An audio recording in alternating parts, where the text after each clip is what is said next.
Assalamualaikum warahmatullahi wabarakatuh. Halo semuanya, kenalin aku Nabila Rodia. Di kali ini aku bakal sedikit sharing tentang kenapa sih ada emosi dan bagaimana cara kita untuk menanggulangi atau meregulasi emosi dengan baik. Jadi emosi itu merupakan berasal dari kata Latin yang mana artinya itu adalah bergerak. Nah, emosi ini punya bagian penting dalam mendorong manusia untuk beraktivitas dan juga melakukan sesuatu.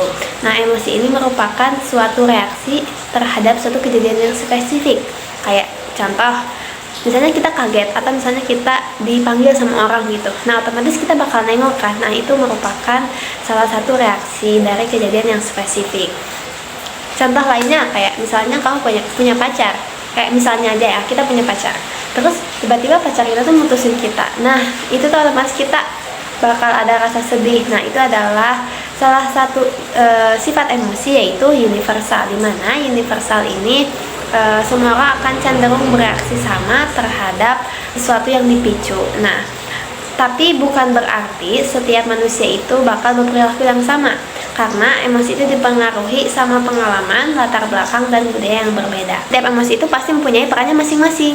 Contoh misalnya, kemarin aku juga sempat mencari tahu bahwa ada salah satu aktor namanya Taylor Swift. Taylor Swift ini selalu mengeluarkan album terbarunya ketika ia putus dari pacarnya.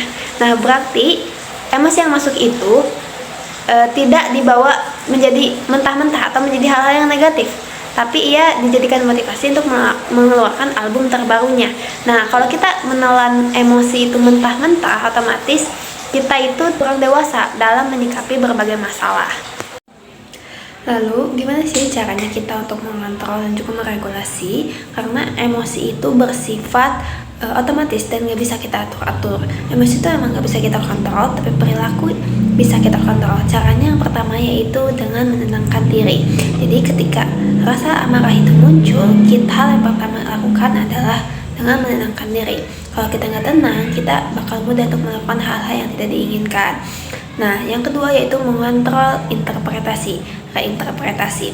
Jadi setelah semua reaksi, setelah semua kejadian stimulus yang masuk, kamu bisa memikirkan kejadian dari sudut pandang yang berbeda.